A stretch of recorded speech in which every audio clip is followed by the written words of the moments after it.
नमस्कार दोस्तों, रतन GS classes में एक बार फिर से आप सभी का तहे दिल से हार्दिक हार्दिक अभिनंदन और स्वागत है। दोस्तों, समसामयिक घटना चक्र का जो अध्यायवार विभाजित हल प्रश्न पत्र है, जो कि सामान्य अध्ययन का पूर्वावलोकन और ये 2022 एडिशन का है। ये 8 खंडों में चतुर्थ खंड है, जो कि भारतीय राज्य व्यवस्था एवं शासन से संबंधित ये पुस्तक है, जिसमें कि 1990 से लेकर के फरवरी 2022 तक के प्रश्न पत्र को शामिल किया गया है। और इस सीरीज में हम लोग अध्यायवार विभाजित करके अध्ययन करते हुए अभी तक हम लोगों ने 27 अध्याय को कंप्लीट कर चुके हैं और इस वीडियो में हम लोग कंप्लीट करने वाले हैं 28वें अध्याय को। अभी तक आप लोगों ने पिछले वाले वीडियो को नहीं देखे हों तो प्ले लिस्ट में जाकर के आप वहां से देख सकते हैं और लाभान्वित हो सकते हैं। दोस्तों, इस पुस्तक के बारे में विशेष कुछ जिक्र करने की ज़रूरत नहीं है, क्योंकि अगर आप इस पुस्तक को पढ़ रहे हैं तो इस पुस्तक से भली भांति से परिचित आप लोग होंगे। तो समय को न गंवाते हुए सबसे पहले हम लोग अपने टॉपिक पे चलते हैं और बात करते हैं कि इसके पिछले वीडियो में हम लोगों ने 27 अध्याय को कंप्लीट कर चुके हैं, अर्थात राज्यपाल से जितने भी प्रश्न पूछे गए थे उन सभी प्रश्नों का अवलोकन हम लोगों ने कर लिया।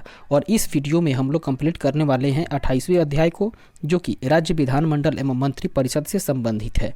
तो आइए समय को न जाया करते हुए हम लोग डायरेक्ट चलते हैं अपने टॉपिक की ओर और बात करते हैं राज्य विधानमंडल एवं मंत्री परिषद के बारे में। इस तरीके से बात करते हैं 28वां अध्याय, जो कि राज्य विधानमंडल एवं मंत्री परिषद से संबंधित है। सबसे पहले इसके नोट्स को देखते हैं। इसका नोट्स के अंतर्गत हम लोग बात करते हैं सबसे पहले विधानसभा अर्थात लेजिस्लेटिव असेंबली के बारे में। दोस्तों, भारतीय संविधान के भाग 6 के अंतर्गत अध्याय 3 में अनुच्छेद 168 से लेकर के 212 तक राज्यों के विधानमंडल के बारे में उल्लेख है। अनुच्छेद 168 की बात करें तो इसके अनुसार राज्य विधानमंडल का गठन विधान परिषद, विधानसभा और राज्यपाल को मिलाकर होगा। अर्थात अनुच्छेद 168 के अनुसार ही राज्य विधानमंडल का जो गठन होता है वो विधान परिषद, विधानसभा और राज्यपाल को मिलाकर के होता है। दोस्तों, प्रत्येक राज्य में विधायी कार्यों के संपादन के लिए विधानसभा का प्रावधान किया गया है। अर्थात प्रत्येक राज्य में जो विधायी कार्य होते हैं उसका संपादन करने के लिए ही विधानसभा को बनाया गया है या विधानसभा का गठन किया गया है। दोस्तों, अनुच्छेद 170 के अनुसार प्रत्येक राज्य की विधानसभा उस राज्य में प्रादेशिक निर्वाचन क्षेत्रों से प्रत्यक्ष निर्वाचन के द्वारा चुने गए अधिक से अधिक 500 और कम से कम 60 सदस्यों से मिलकर के बनेगी। अपवाद स्वरूप अगर बात करें दोस्तों, ये संसदीय विधायक विधियों के तहत वर्तमान में राज्यों में सिक्किम 32 और मिजोरम एवं गोवा दोनों में 40-40 की विधानसभाएं 60 से कम सदस्यों वाली हैं। इसके अतिरिक्त बात करें तो दोस्तों, पांडुचेरी या पुडुचेरी संघ राज्य क्षेत्र की विधानसभा में 30 सदस्य निर्वाचित तथा 3 सदस्य केंद्र सरकार के द्वारा मनोनीत होते हैं। सबसे बड़ी विधानसभा उत्तर प्रदेश की है, जहां पर 403 सीटें हैं और राज्य विधानसभाओं के निर्वाचन का संचालन भारत का निर्वाचन आयोग करता है। अनुच्छेद 170(2) के अनुसार प्रत्येक राज्य को विधानसभा निर्वाचन हेतु प्रादेशिक निर्वाचन क्षेत्रों में ऐसी रीति से विभाजित किया जाएगा कि प्रत्येक निर्वाचन क्षेत्र की जनसंख्या का उसको आवंटन स्थानों की संख्या से अनुपात समस्त राज्य में यथासाध्य एक ही हो। 87वें संविधान संशोधन अधिनियम 2003 के तहत यह विभाजन 2001 की जनगणना पर आधारित है। विधानसभा अध्यक्ष के अधिकार तथा कार्य लोकसभा अध्यक्ष के समान ही है। अर्थात विधानसभा अध्यक्ष का जो अधिकार और कार्य हैं वे लोकसभा के अध्यक्ष के ही समान हैं। विधानसभा अध्यक्ष यदि किसी प्रश्न पर पक्ष और विपक्ष में बराबर मत आए तभी अपने निर्णायक मत का प्रयोग करता है। सदन तथा राज्यपाल के बीच अध्यक्ष ही संपर्क स्थापित करता है। अर्थात सदन और राज्यपाल जो होता है इन दोनों के बीच में अध्यक्ष जो है वो अपना संपर्क स्थापित करता है। इस तरीके से अध्यक्ष की अनुपस्थिति में उसके कार्यों का संपादन उपाध्यक्ष करता है। 84वें संविधान संशोधन अधिनियम 2001 के अनुसार राज्य विधानसभाओं की सीटों की संख्या, जो कि वर्तमान में वर्ष 1971 की जनगणना पर आधारित है, वो वर्ष 2026 के पश्चात होने वाली पहली जनगणना के सुसंगत आंकड़े के प्रकाशित होने तक यही रहेगी। जम्मू और कश्मीर पुनर्गठन जम्मू और कश्मीर राज्य पुनर्गठन अधिनियम 2019 की धारा 14(3) के तहत जम्मू कश्मीर में विधानसभा सदस्यों की कुल संख्या 107 निर्धारित थी, जिसे परिसीमन के बाद बढ़ा करके 114 कर दिया गया, जिसमें 24 सीटें पाकिस्तान द्वारा अधिगृहीत क्षेत्र अर्थात POK में होने वाले कारण रिक्त रखी जाएगी, अर्थात होने के कारण ही रिक्त रखी जाएगी। इसके बाद में इस प्रकार जम्मू कश्मीर विधानसभा के कुल निर्वाचित सदस्यों की संख्या 38 प्रावधानित थी, जिसे परिसीमन के बाद बढ़ा करके 90 कर दी गई, अर्थात कुल सीटें 107 से बढ़ा करके अब 114 हो गई हैं, जैसा कि प्रावधान जम्मू और कश्मीर पुनर्गठन अधिनियम 2019 की धारा 60 में किया गया था। दिल्ली, पुडुचेरी तथा जम्मू एवं कश्मीर ऐसे संघ शासित प्रदेश हैं जहां विधानसभाएं हैं। एक बार फिर से इस पॉइंट को याद रखेंगे दोस्तों, दिल्ली, पुडुचेरी तथा जम्मू एवं कश्मीर ऐसे संघ शासित प्रदेश हैं जहां पर विधानसभाएं मौजूद हैं। अनुच्छेद 173 के तहत विधानसभा की सदस्यता के लिए योग्यताएं जो है वो है कि वह भारत का नागरिक हो तथा उसकी आयु कम से कम 25 वर्ष हो। अर्थात बात करें दोस्तों विधानसभा की सदस्य के लिए आयु की, तो विधानसभा के सदस्यता के लिए आयु होनी चाहिए 25 वर्ष कम से कम। अनुच्छेद 332 के तहत विधानसभाओं में जनसंख्या के आधार पर अनुसूचित जातियों तथा अनुसूचित जातियों के लिए स्थानों के आरक्षण का प्रावधान है। इसके बाद में अब बात करते हैं विधान परिषद अर्थात लेजिस्लेटिव काउंसिल के बारे में।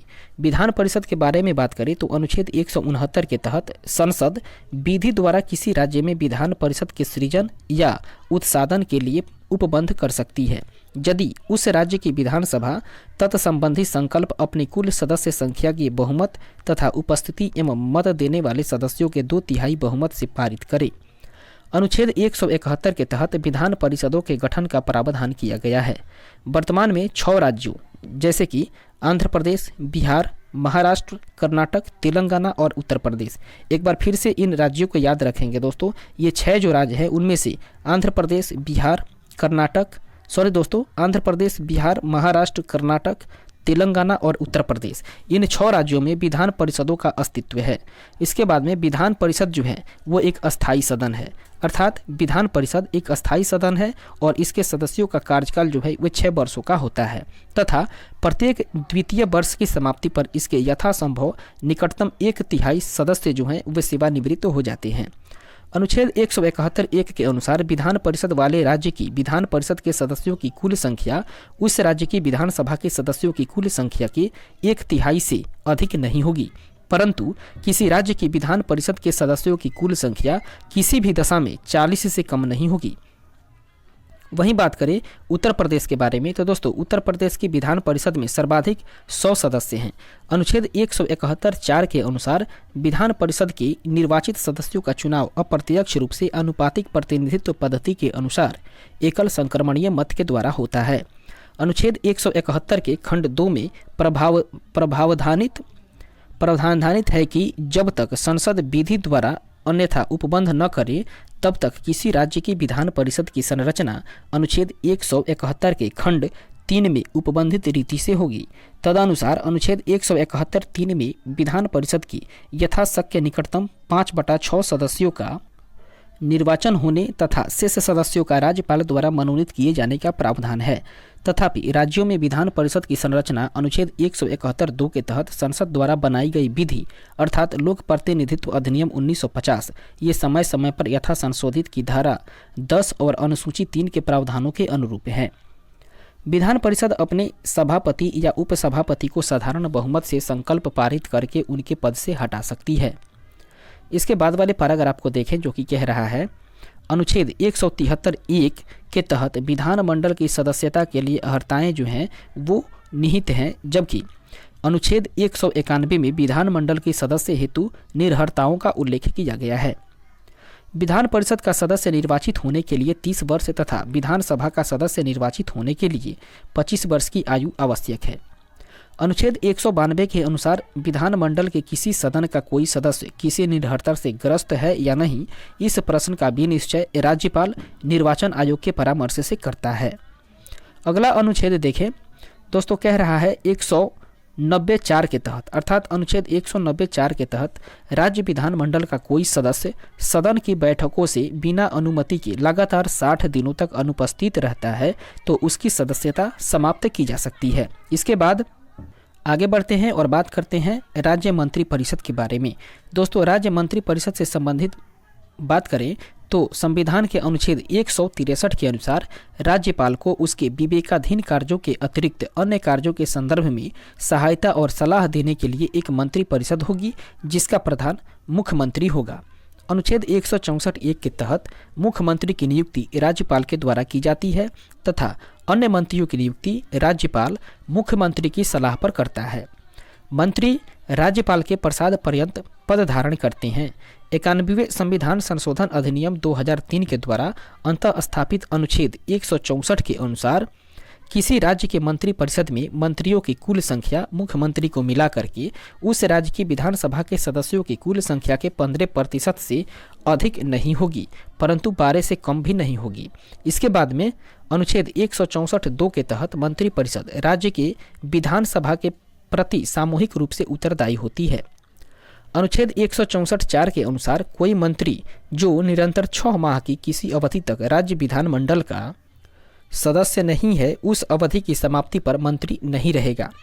अनुच्छेद 167 में राज्यपाल को जानकारी देने आदि से के संबंध में मुख्यमंत्री के कर्तव्यों का उल्लेख किया गया है। अर्थात अनुच्छेद 167 जो है वो राज्यपाल को जानकारी देने से संबंधित है जो कि मुख्यमंत्री के रेस्पेक्ट में है। इसके बाद आगे बढ़ते हैं और देखते हैं हम लोग प्रश्न कोश को। पहला प्रश्न जो कि कह रहा है भारतीय संविधान के अनुसार राज्यों की विधायिका में सम्मिलित हैं। दोस्तों, भारतीय संविधान के अनुसार राज्यों की विधायिका में सम्मिलित है विधानसभा एवं राज्यपाल और राज्यपाल विधानसभा एवं विधान परिषद जहां इसका अस्तित्व है। इस तरीके से तीसरा और चौथा जो कथन है वो बिल्कुल सही है। आगे बढ़ते हैं और देखते हैं हम लोग इसके ऑप्शंस को। तो इस तरीके से इसका सही आंसर हो जाएगा ऑप्शन नंबर सी, अर्थात तीसरा और चौथा जो कथन है वो बिल्कुल सही है। इसके डिस्क्रिप्शन को देखें जो कि कह रहा है भारतीय संविधान के अनुच्छेद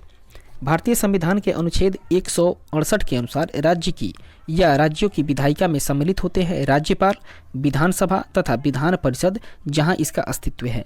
इस प्रकार जिन राज्यों में विधान परिषद नहीं है उनके संदर्भ में 3 सही है, जबकि जिन राज्यों में विधान परिषद है उनके संदर्भ में 4 सही है। अतः इस प्रकार से अभीष्ट उत्तर जो है वो विकल्प सी हो जाएगा। आगे बढ़ते हैं 2 नंबर प्रश्न को देखें जो कि कह रहा है राज्य में राज्य विधान पालिकाओं अर्थात स्टेट लेजिस्लेटिव का उच्च सदस्य कौन सा है। इसका उच्च सदस्य हो जाएगा दोस्तों विधान पालिका परिषद, ऑप्शन नंबर ए इसका राइट आंसर होगा। इसके डिस्क्रिप्शन को देखें जो कि कह रहा है संविधान के अनुच्छेद 168(2) के अनुसार जहां किसी राज्य के विधानमंडल के 2 सदन है वहां एक का नाम विधान परिषद और दूसरे का नाम विधानसभा होता है। इसमें विधान या विधान पालिका परिषद उच्च सदन तथा विधानसभा जो है वो निचला सदन होता है। 3 नंबर प्रश्न जो कि कह रहा है राज्य विधान परिषद का प्रावधान भारतीय संविधान के किस अनुच्छेद में रखा गया है। दोस्तों, राज्य विधान परिषद का प्रावधान जो है वो भारतीय संविधान के अनुच्छेद 171 में रखा गया है। ऑप्शन नंबर बी इसका राइट आंसर होगा। इसके डिस्क्रिप्शन को देखें जो कि कह रहा है राज्य विधान परिषद का प्रावधान विधान परिषदों की संरचना भारतीय संविधान के अनुच्छेद 171 में है।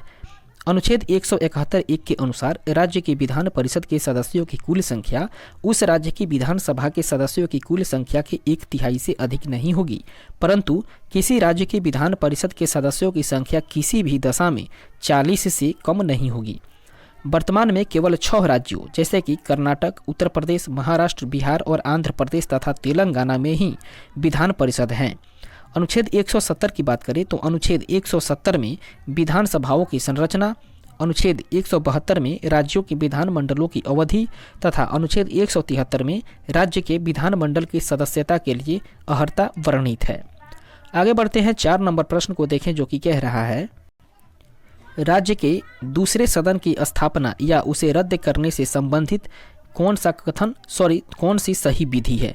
दोस्तों, सही विधि की बात करें तो इसका सही विधि हो जाएगा ऑप्शन नंबर सी, अर्थात संबंधित राज्य की विधानसभा द्वारा पूर्ण बहुमत से पारित प्रस्ताव और संसद से पारित विधि के द्वारा। इसके डिस्क्रिप्शन को देखें जो कि कह रहा है संविधान के अनुच्छेद 169(1) के अनुसार राज्य के दूसरे सदन अर्थात विधान परिषद की स्थापना या विघटन संसद विधि द्वारा तब कर सकती है जब संबंधित राज्य की विधानसभा इस आशय का संकल्प सदन की कुल सदस्य संख्या के बहुमत तथा उपस्थित एवं मत देने वाले सदस्यों के 2/3 बहुमत से पारित कर दे। तत्संबंधी विधि को संसद साधारण विधेयक की भांति सामान्य बहुमत से पारित कर सकती है तथा अनुच्छेद 169(3) के तहत ऐसी विधि अनुच्छेद 368 के प्रायोजनों के लिए इस संविधान का संशोधन नहीं समझी जाएगी। आगे बढ़ते हैं 5वें नंबर प्रश्न को देखें, जो कि कह रहा है निम्नलिखित में से किस विधायी सदन को समाप्त किया जा सकता है। दोस्तों, जिस विधायी सदन को समाप्त किया जा सकता है वो विधायी सदन है Vidhan Parishad. Option number D इसका राइट आंसर होगा और इसके डिस्क्रिप्शन को हम लोग ऊपर के प्रश्न में देख चुके हैं। आगे बढ़ते हैं नेक्स्ट क्वेश्चन 6 नंबर, जो कि कह रहा है भारत के किसी राज्य में विधान परिषद का सृजन अथवा उसकी समाप्ति की जा सकती है। अर्थात भारत के किसी राज्य में विधान परिषद का सृजन अथवा उसकी समाप्ति की जा सकती है राज्य विधानसभा के तत्संबंधी संकल्प पारित करने पर संसद के द्वारा। ऑप्शन नंबर सी इसका राइट आंसर हो जाएगा। इसके डिस्क्रिप्शन को हम लोग ऊपर के प्रश्न में देख चुके हैं। फिलहाल आगे बढ़ते हैं, देखते हैं 7 नंबर प्रश्न, जो कि कह रहा है भारतीय संविधान के निम्नलिखित में से किस अनुच्छेद के अंतर्गत विधानसभा को विधान परिषद का सृजन करने का प्रस्ताव पास करने की इजाज़त मिलती है। वो अनुच्छेद है दोस्तों अनुच्छेद 169। ऑप्शन नंबर बी इसका राइट आंसर होगा। आगे बढ़ते हैं नेक्स्ट क्वेश्चन को देखते हैं। 8 नंबर प्रश्न, जो कि कह रहा है भारतीय संविधान के निम्नलिखित अनुच्छेदों में से किस एक के अंतर्गत विधान परिषद की स्थापना या समाप्ति की व्यवस्था की गई है। इसका सही आंसर हो जाएगा अनुच्छेद 169। ऑप्शन नंबर बी इसका राइट आंसर होगा। इसके डिस्क्रिप्शन को हम लोग ऊपर के प्रश्न में देख चुके हैं। फिलहाल देखते हैं 9 नंबर प्रश्न, जो कि कह रहा है राज्यों में विधान परिषद के सृजन हेतु संविधान के किस अनुच्छेद में वर्णित प्रक्रिया को अपनाया जाता है। वह है दोस्तों अनुच्छेद 169। ऑप्शन नंबर डी इसका राइट आंसर हो जाएगा। 10 नंबर प्रश्न, जो कि कह रहा है राज्य विधान परिषद के राज्य विधान परिषद के उत्सादन के लिए राज्य विधानसभा द्वारा संविधान के अनुच्छेद 169 के अंतर्गत स्वीकृत संकल्प के बारे में निम्नलिखित में से कौन सा कथन सही है। दोस्तों, इसका सही कथन हो जाएगा केंद्र सरकार पर कोई बाध्यता अधिरोपित नहीं करता है कि वह संसद में विधि निर्माण हेतु कार्यवाही करे। ऑप्शन नंबर बी इसका राइट आंसर हो जाएगा। आगे बढ़ते हैं और देखते हैं इसके डिस्क्रिप्शन को, जो कि कह रहा है राज्य विधान परिषद के उत्सादन अर्थात समापन के लिए राज्य विधानसभा के द्वारा संविधान के अनुच्छेद 169 के अंतर्गत स्वीकृत संकल्प केंद्र सरकार पर कोई बाध्यता अधिरोपित नहीं करता है कि वह संसद के तत्संबंधी विधि निर्माण हेतु कार्यवाही करे। इस तरीके से आगे बढ़ते हैं और देखते हैं 11 नंबर प्रश्न, जो कि कह रहा है निम्नलिखित कथनों पर विचार करिए।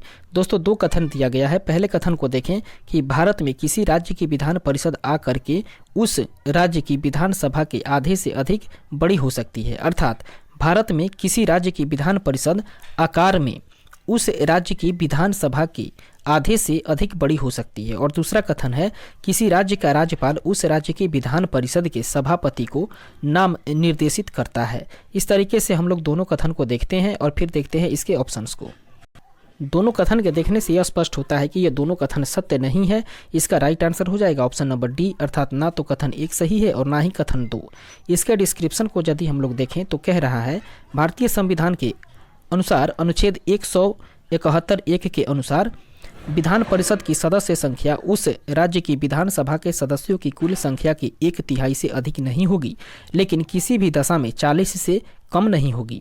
अनुच्छेद 182 के अनुसार विधान परिषद के सभापति तथा उपसभापति का निर्वाचन विधान परिषद द्वारा किया जाता है। अतः प्रश्नगत दोनों कथन जो है वे बिल्कुल गलत है। इस तरीके से आगे बढ़ते हैं और देखते हैं अगले प्रश्न को। 12 नंबर प्रश्न, जो कि कह रहा है उत्तर प्रदेश की विधान परिषद में राज्यपाल द्वारा कितने सदस्यों को मनोनीत किया जाता है। इसका सही आंसर हो जाएगा ऑप्शन नंबर ए, अर्थात कुल सदस्यों का 1/10 सदस्य को। इसके डिस्क्रिप्शन को देखें, जो कि कह रहा है संविधान के अनुच्छेद 173(3) के तहत जब तक संसद विधि द्वारा अन्यथा उपबंध न करे विधान परिषद में कुल सदस्य संख्या के यथाशक्ति निकटतम 5/6 सदस्यों का निर्वाचन होने तथा शेष सदस्यों को राज्यपाल द्वारा साहित्य, विज्ञान, कला, सहकारी आंदोलन और सामाजिक सेवा के क्षेत्र में व्यवहारिक अनुभव रखने वाले व्यक्तियों में से मनोनीत किए जाने का प्रावधान है। तथापि राज्यों में विधान परिषदों की वर्तमान संरचना अनुच्छेद 171(2) के तहत संसद द्वारा बनाई गई विधि अर्थात लोक प्रतिनिधित्व अधिनियम 1950 जो कि समय समय पर यथा संशोधित है, उसकी धारा 10 और अनुसूची 3 के प्रावधानों के अनुरूप है।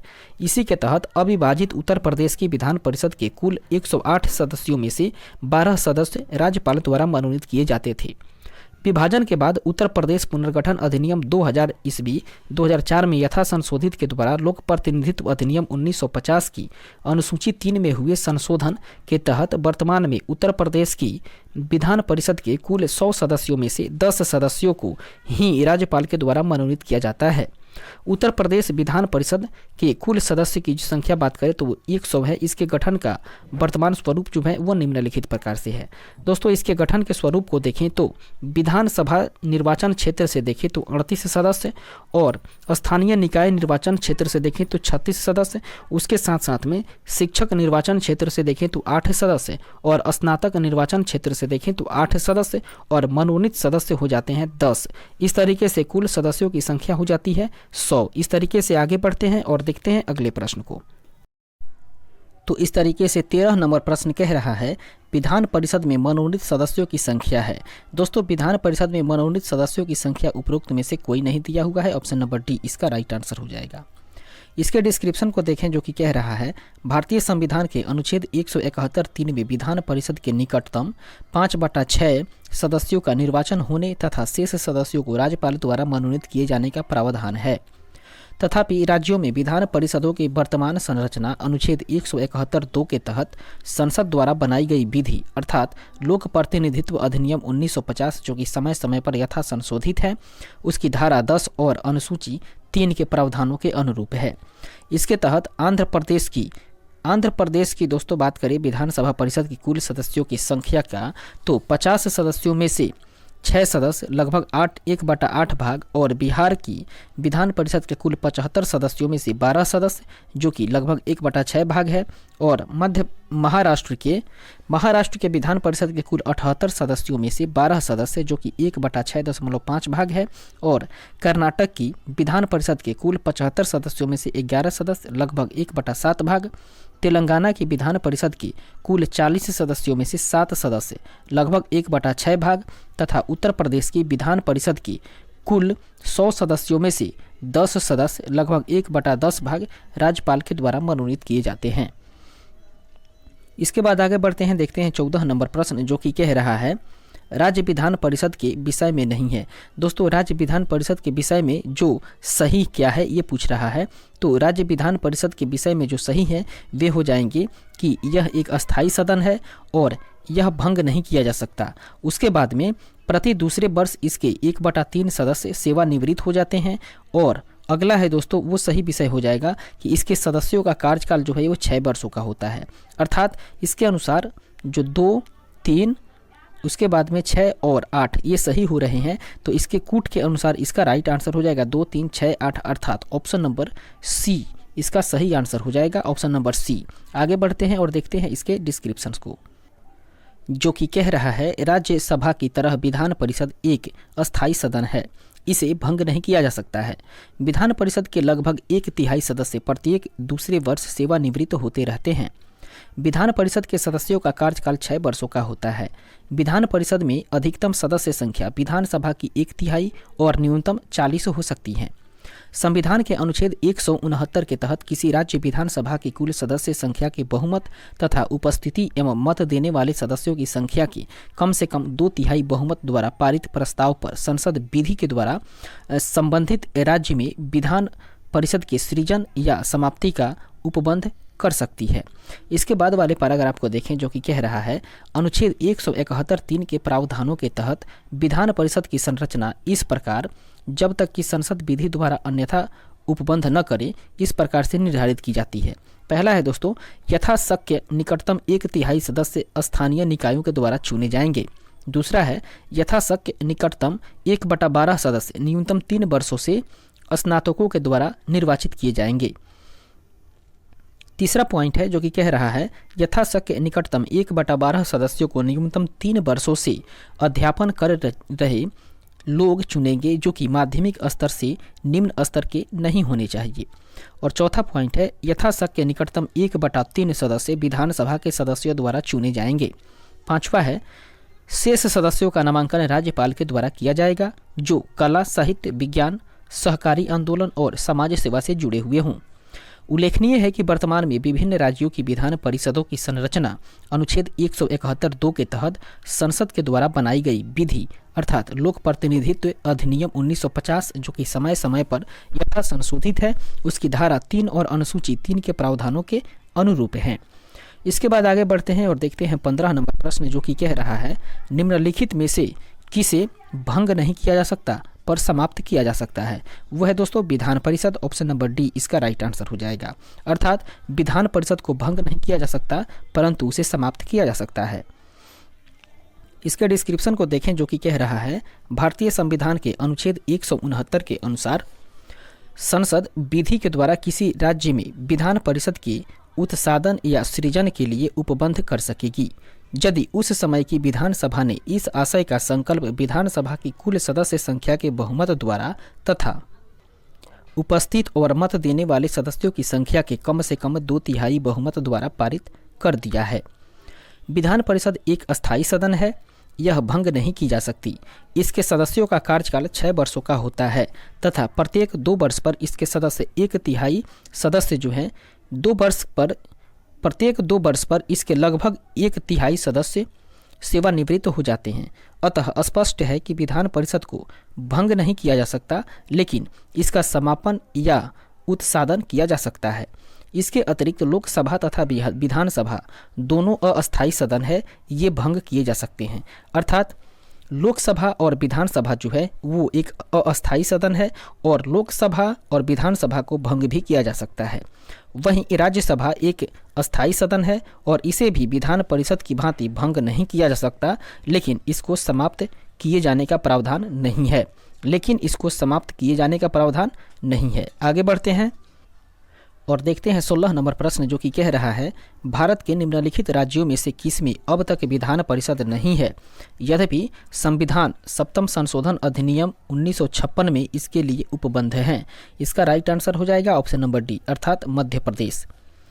इसके डिस्क्रिप्शन को देखें जो कि कह रहा है, 7वें संविधान संशोधन 1956 के द्वारा मध्य प्रदेश के लिए भी विधान परिषद की व्यवस्था की गई थी किंतु इसके लिए कोई तारीख नियत न किए जाने के कारण इसे अस्तित्व में नहीं लाया जा सका है। आगे बढ़ते हैं 17 नंबर प्रश्न कह रहा है, निम्नलिखित में से किस राज्य में विधायिका का दूसरा सदन नहीं है। इसका राइट आंसर होगा तमिलनाडु, ऑप्शन नंबर ए इसका सही आंसर हो जाएगा।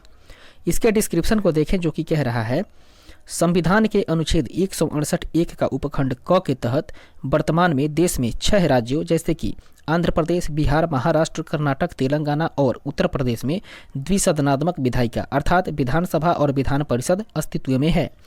उल्लेखनीय है कि तमिलनाडु विधान परिषद अधिनियम 2010 के तहत संसद द्वारा तमिलनाडु में भी विधान परिषद की व्यवस्था की गई है परंतु इसके प्रभावी होने की तिथि को अधिसूचित नहीं किया गया है।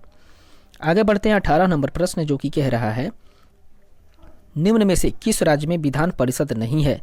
इसका सही आंसर हो जाएगा दोस्तों राजस्थान अर्थात राजस्थान में विधान परिषद नहीं है। दिए गए ऑप्शन के अनुसार ऑप्शन नंबर सी इसका राइट आंसर होगा।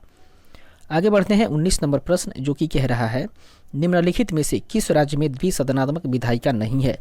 दोस्तों जो ऑप्शन दिए हुए हैं उनमें से एमपी अर्थात मध्य प्रदेश में द्विसदनात्मक विधायिका नहीं है, ऑप्शन नंबर बी इसका राइट आंसर हो जाएगा।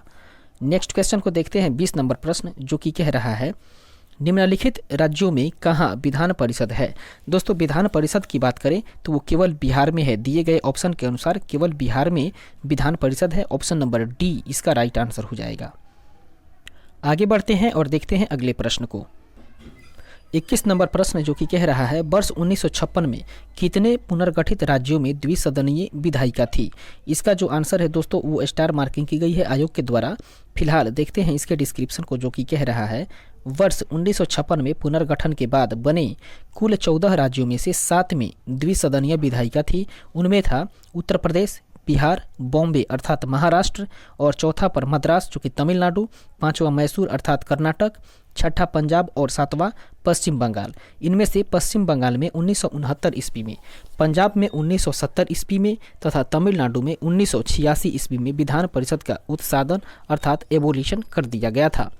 इसके बाद वाले पैराग्राफ को देखें जो कि कह रहा है जम्मू और कश्मीर में विधान परिषद की स्थापना जम्मू और कश्मीर की 1957 में अपनाए गए संविधान के तहत की गई थी।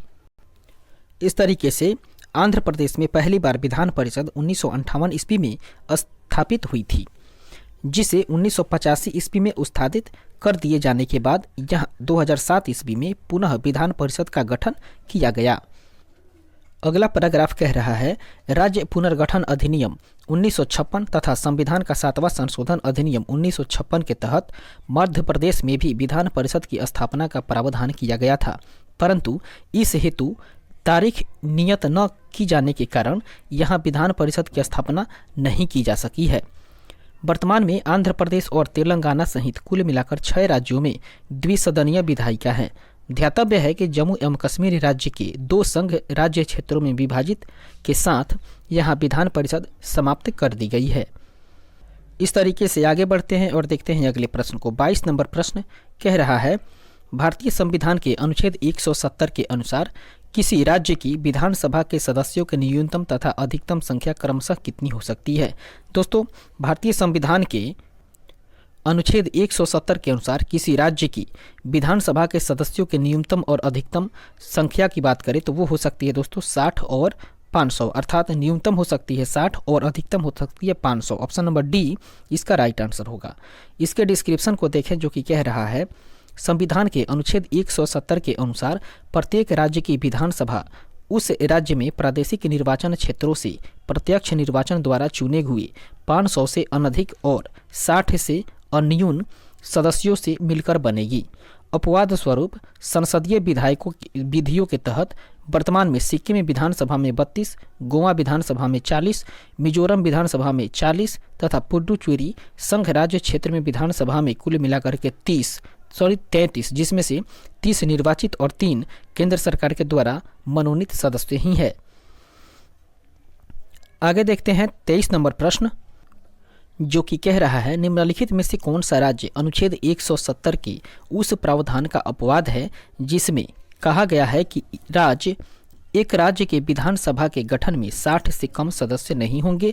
इसका अपवाद हो जाएगा दोस्तों सिक्किम राज्य। ऑप्शन नंबर ए इसका राइट आंसर होगा।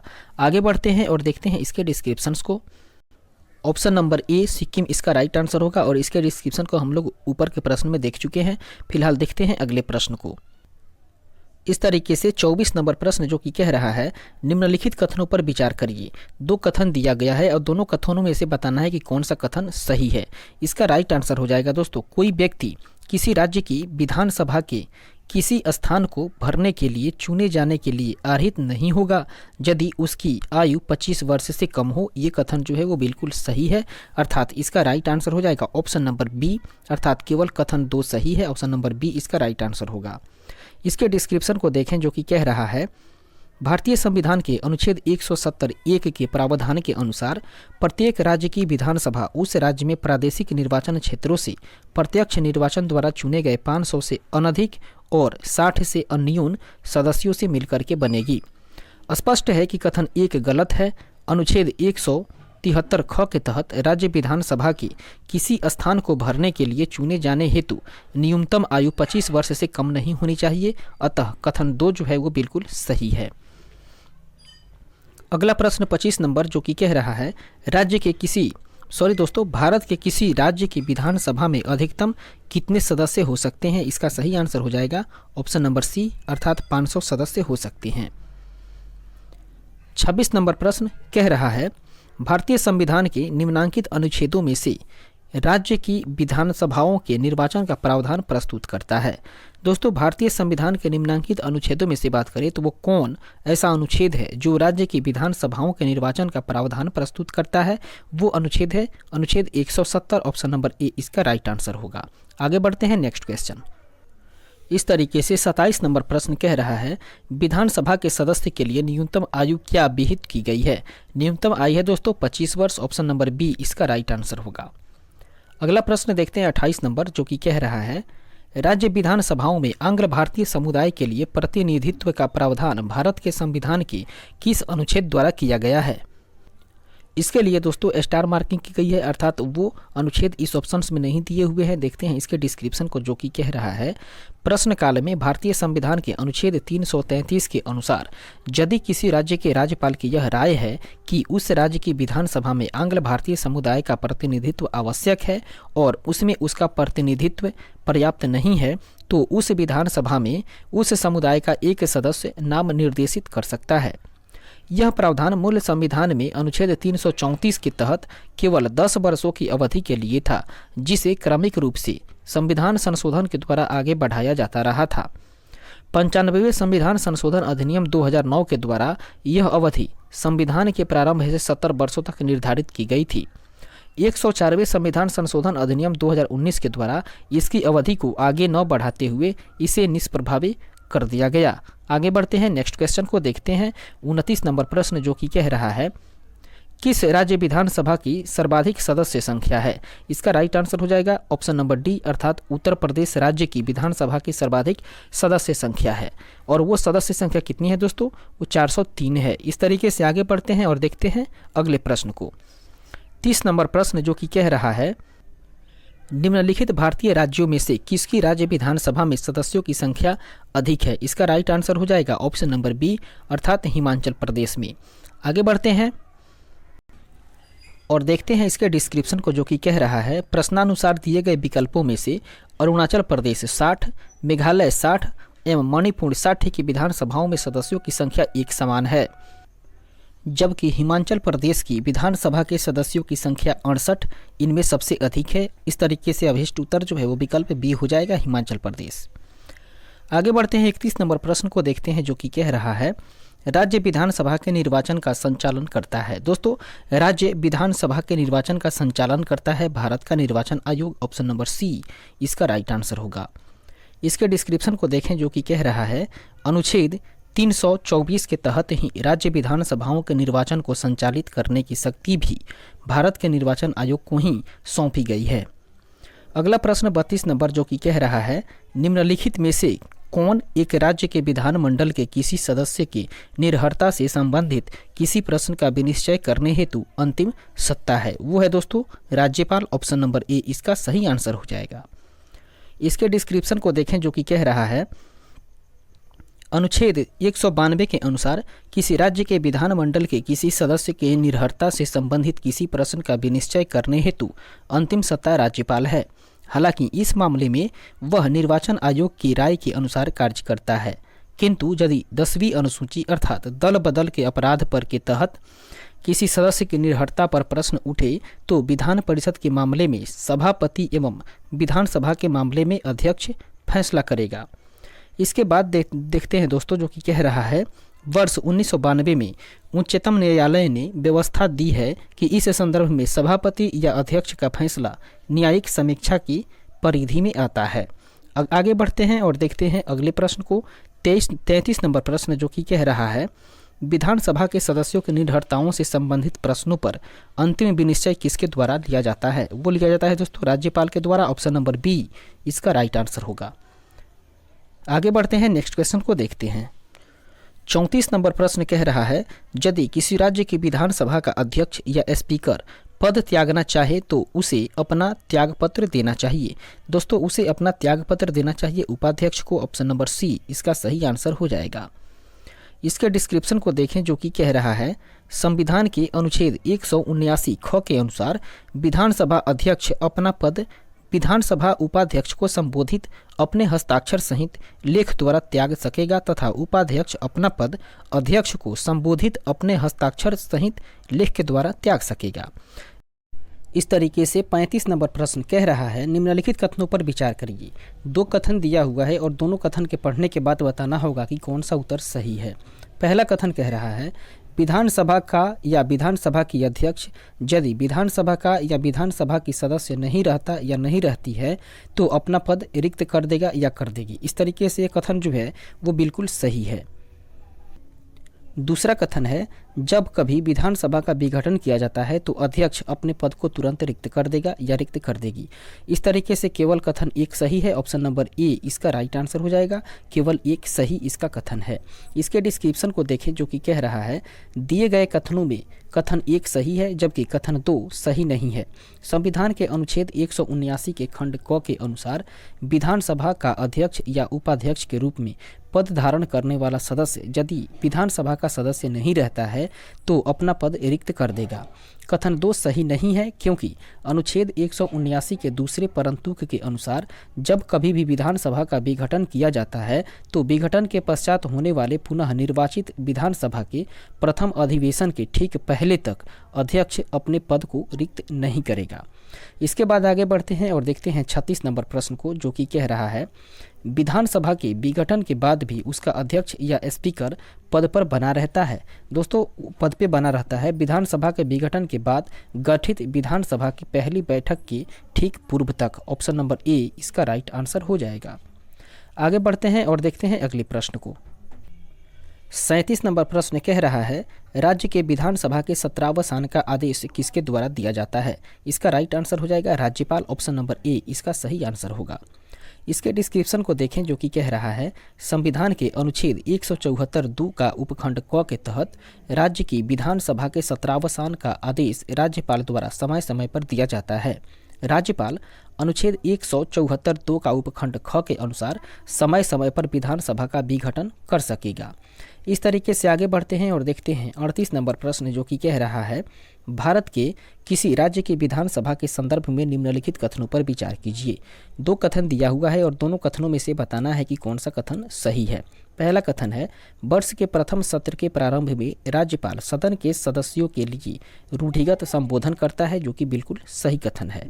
दूसरा कथन है, जब किसी विशिष्ट समय पर राज्य विधानमंडल के पास कोई नियम नहीं होता तो उस विषय पर वह लोकसभा के नियम का पालन करता है। ये कथन भी बिल्कुल सही है। इस तरीके से दोनों कथन सही हो रहे हैं तो इसका राइट आंसर हो जाएगा ऑप्शन नंबर सी, अर्थात 1 और 2 दोनों सही है।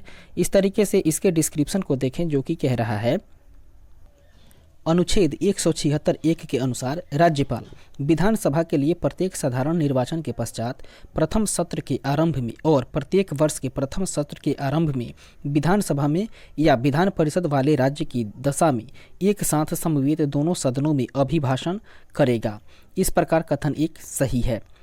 देखते हैं अगले पैराग्राफ को, जो कि कह रहा है, अनुच्छेद 208 के 1 के अनुसार संविधान के उपबंधों के अधीन रहते हुए राज्य के विधानमंडल का कोई सदन, विधानसभा या विधान परिषद अपनी प्रक्रिया और अपने कार्य संचालन के विनिमय के लिए नियम बना सकेगा।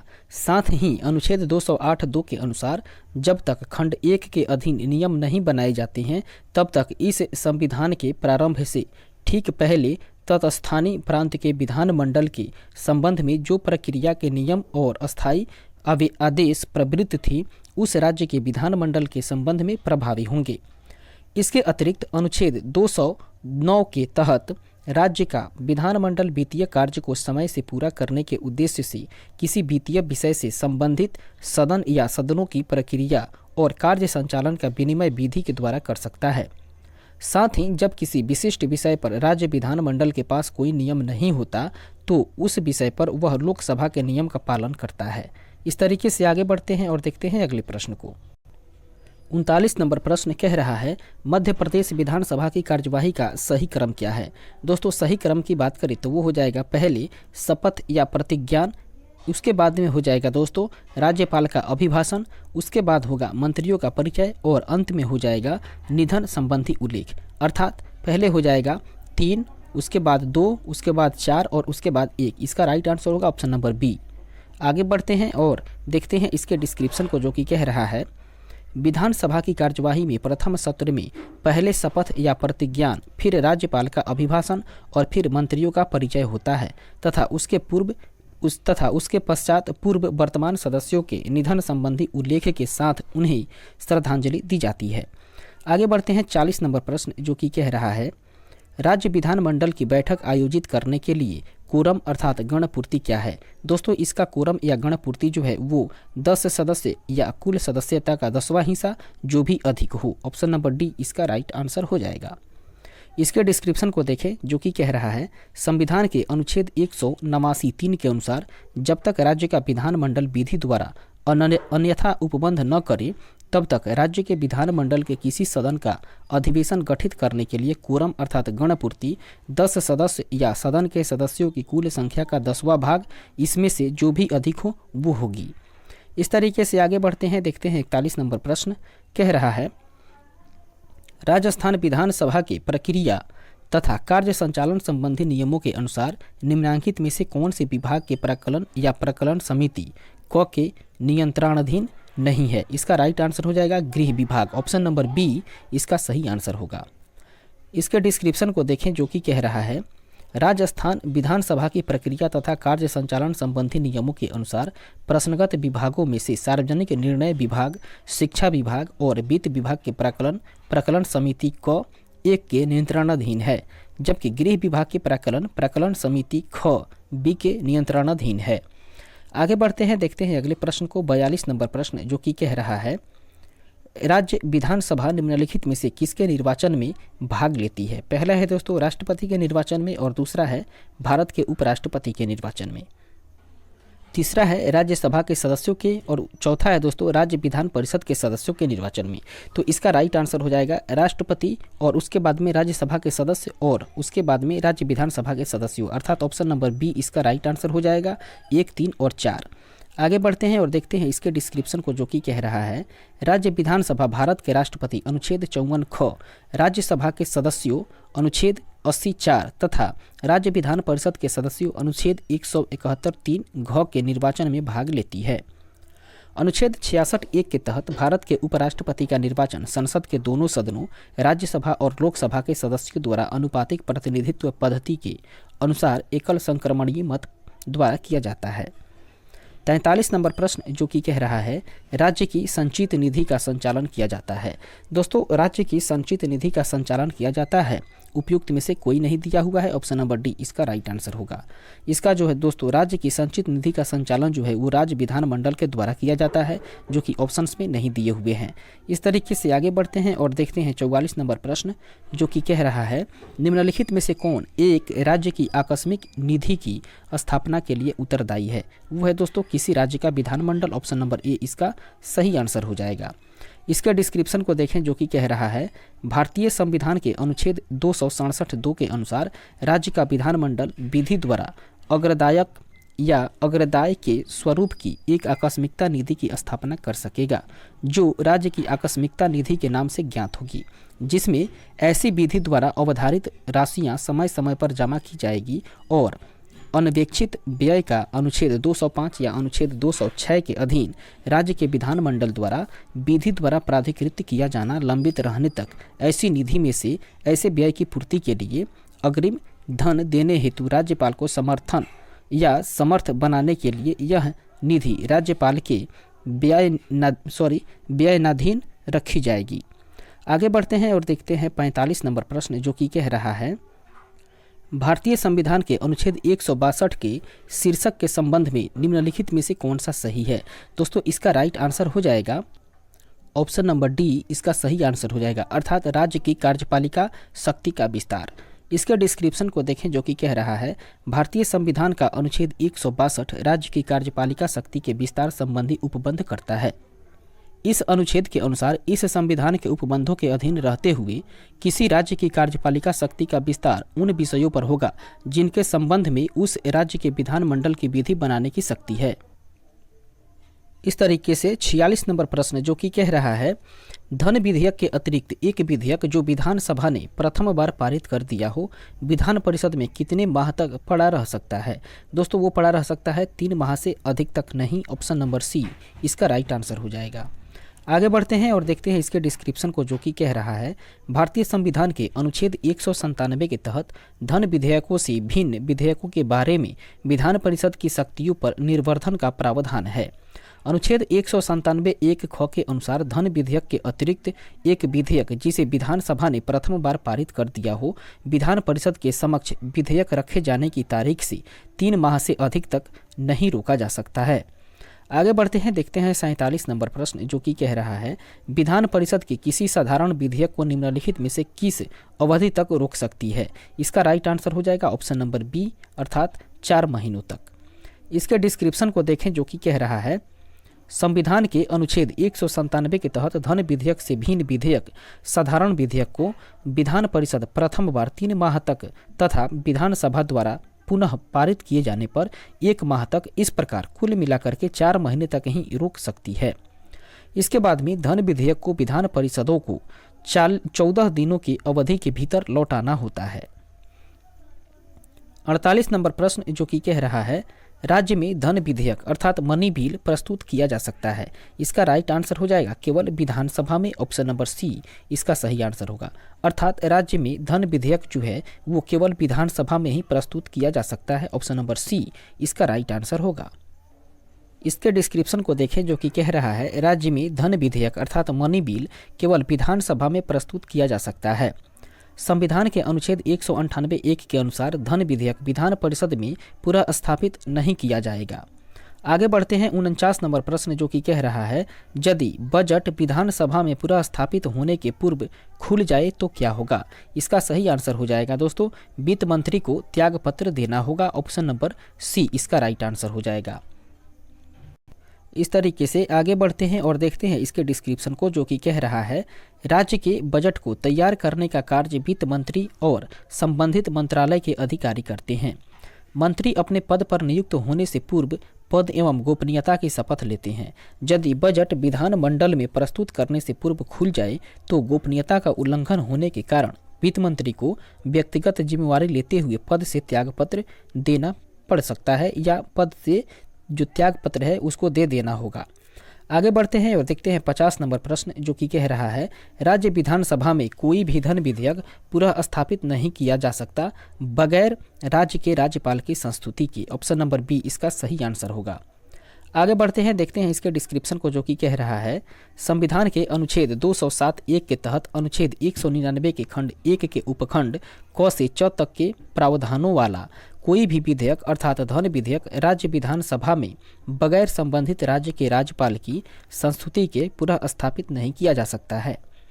51 नंबर प्रश्न कह रहा है भारत के संविधान के किस अनुच्छेद के अनुसार राज्य के राज्यपाल के द्वारा मुख्यमंत्री को नियुक्त किया जाता है।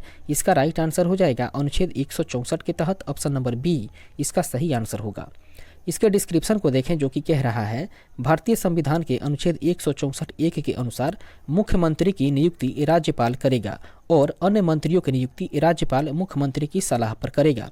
इसके बाद आगे बढ़ते हैं 52 नंबर प्रश्न कह रहा है किसी राज्य के मुख्यमंत्री से संबंधित निम्नलिखित में से कौन सा एक कथन सही नहीं है। दोस्तों कौन सा एक सही नहीं है, इसका राइट आंसर हो जाएगा ऑप्शन नंबर सी अर्थात राज्यपाल मुख्यमंत्री की सलाह पर अपने समस्त कृतियों का प्रयोग करते हैं, ऑप्शन नंबर सी इसका राइट आंसर हो जाएगा।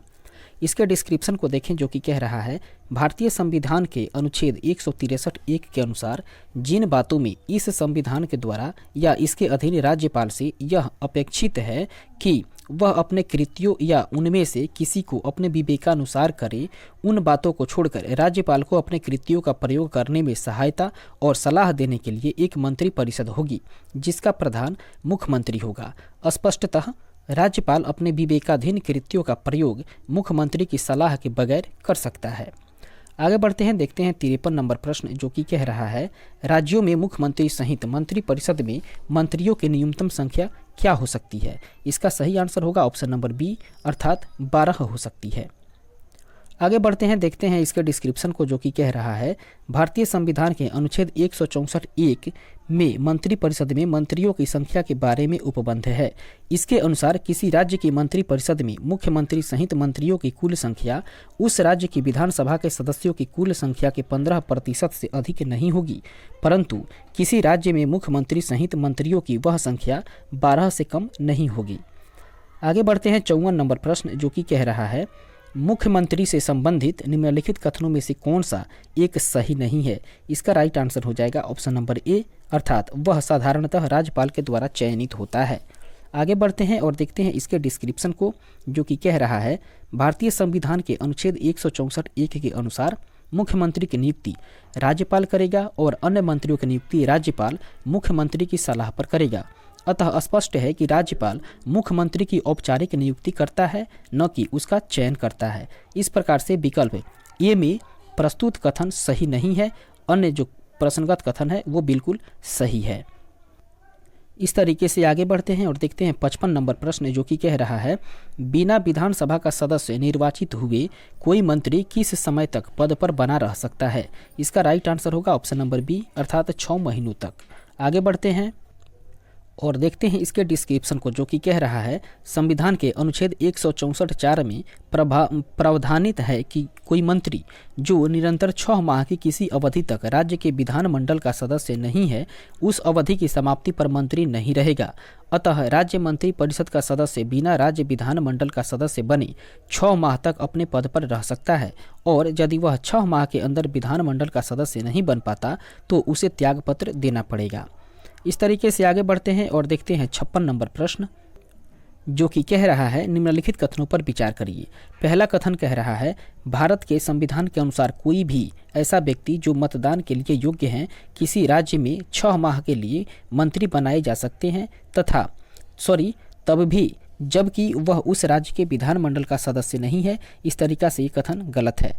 दूसरे कथन को देखते हैं, जो कि कह रहा है लोक प्रतिनिधित्व अधिनियम 1951 के अनुसार कोई भी ऐसा व्यक्ति जो दांडिक अपराध के अंतर्गत दोषी पाया जाता है और जिसे 5 वर्ष के लिए कारावास का दंड दिया गया है, चुनाव लड़ने के लिए अस्थायी तौर पर निरहरित हो जाता है, भले ही वह कारावास से मुक्त हो चुका हो।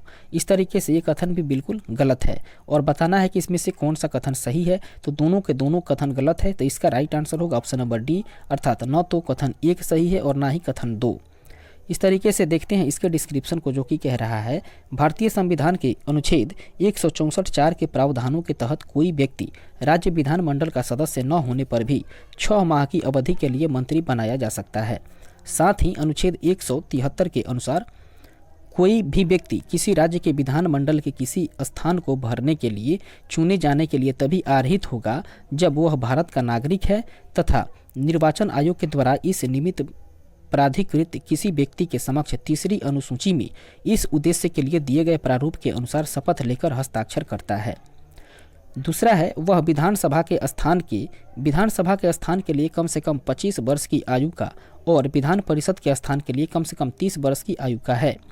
अगला पॉइंट है उसके पास ऐसी अन्य योग्यताएं हों जो इस उद्देश्य से संसद के द्वारा बनाई गई किसी विधि द्वारा या उसके अधीन विहित की जाए। संविधान के अनुच्छेद 326 के अंतर्गत 18 वर्ष या उससे अधिक आयु का कोई भी व्यक्ति लोकसभा या राज्यसभा के निर्वाचनों में मतदान कर सकता है, परंतु विधानमंडल का सदस्य निर्वाचित होने हेतु न्यूनतम आयु सीमा 25 एवं 30 वर्ष है। अतः कथन 1 जो है वो सही नहीं है। अगला पैराग्राफ देखें, जो कि कह रहा है लोक प्रतिनिधित्व अधिनियम 1951 की धारा 8 में कतिपय अपराधों के लिए दोष सिद्ध पर निर्भरता का वर्णन है। धारा 8(1) के अंतर्गत दिए गए विशिष्ट अपराधों के लिए जुर्माने या कारावास से दंडित व्यक्ति दोष सिद्धि की तिथि से निरहित होगा और उसके छोड़े जाने से 6 वर्ष की अतिरिक्त अवधि के लिए निर्हरित बना रहेगा। धारा 8(3) के अनुसार दोष सिद्ध अपराध और न्यूनतम 2 वर्ष की कारावास से दंडित व्यक्ति दोष सिद्धि की तिथि से निर्हरित होगा और उसे छोड़े जाने से 6 वर्ष की अतिरिक्त अवधि के लिए निर्रहित बना रहेगा। इसके तहत अस्थायी तौर पर निर्रहित किए जाने का प्रावधान नहीं है। इस प्रकार से कथन 2 भी सही नहीं है।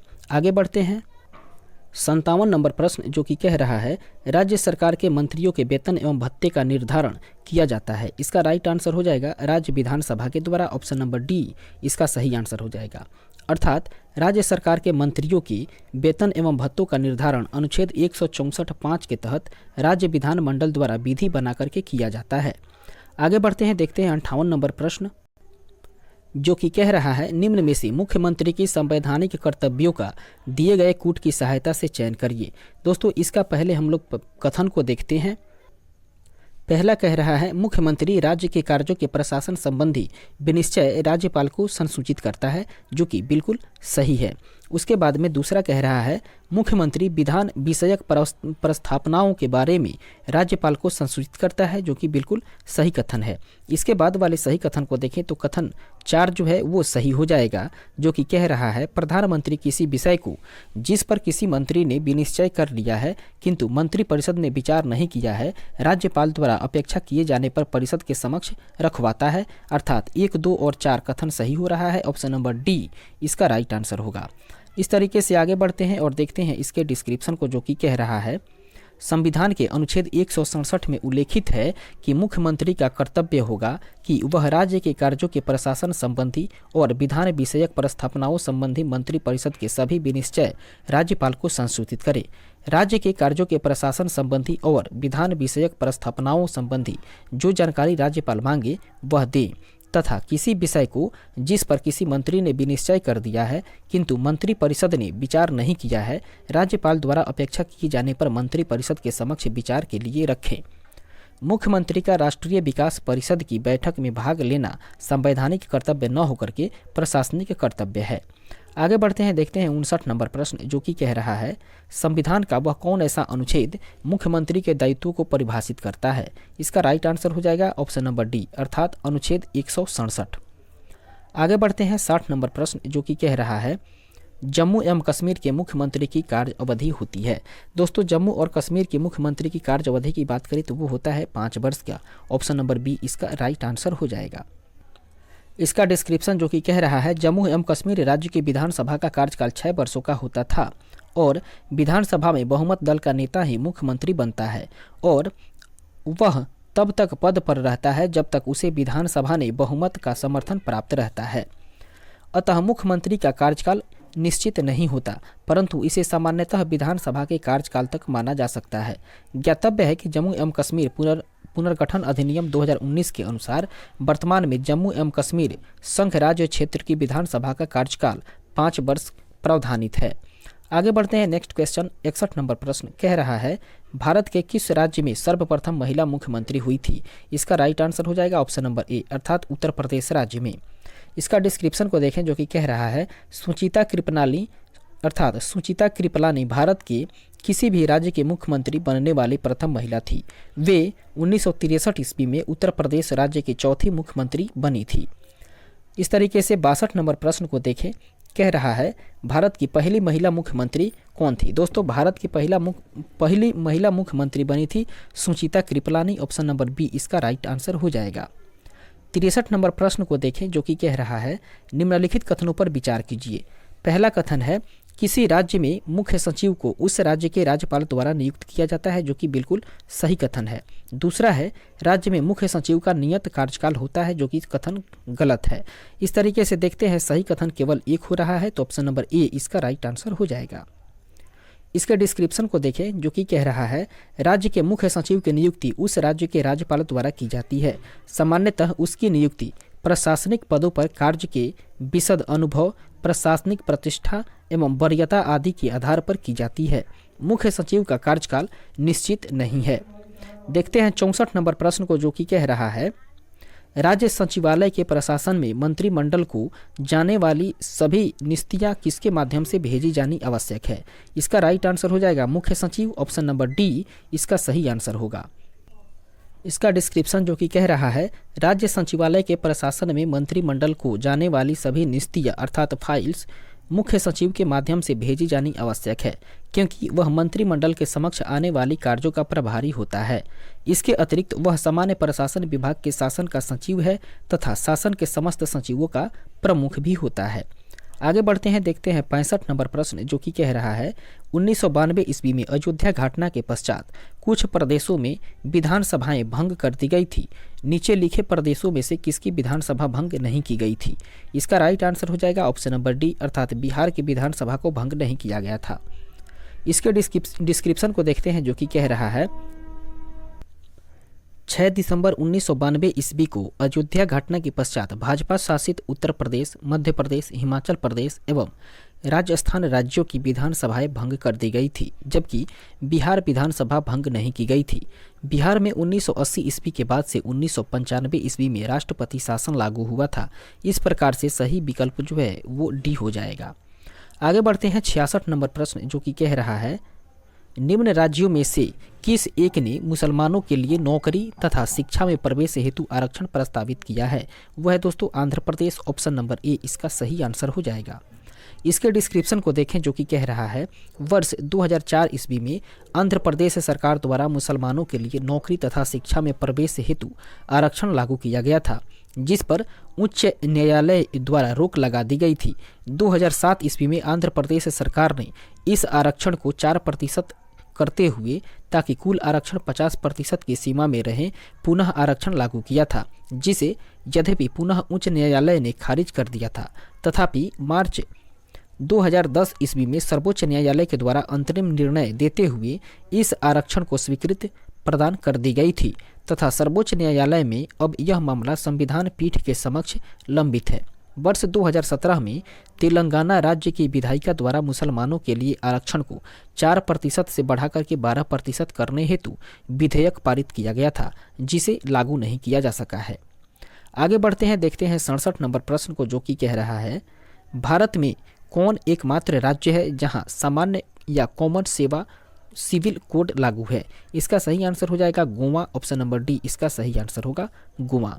इसके डिस्क्रिप्शन को देखें, जो कि कह रहा है गोवा भारत का एकमात्र ऐसा राज्य है जहां सामान्य सिविल कोड अर्थात कॉमन सिविल कोड लागू है। वस्तुतः यहां सभी नागरिकों के लिए 19वीं शताब्दी से ही पुर्तगीज सिविल कोड चला आ रहा है, जिसे परिवर्तित नहीं किया गया है।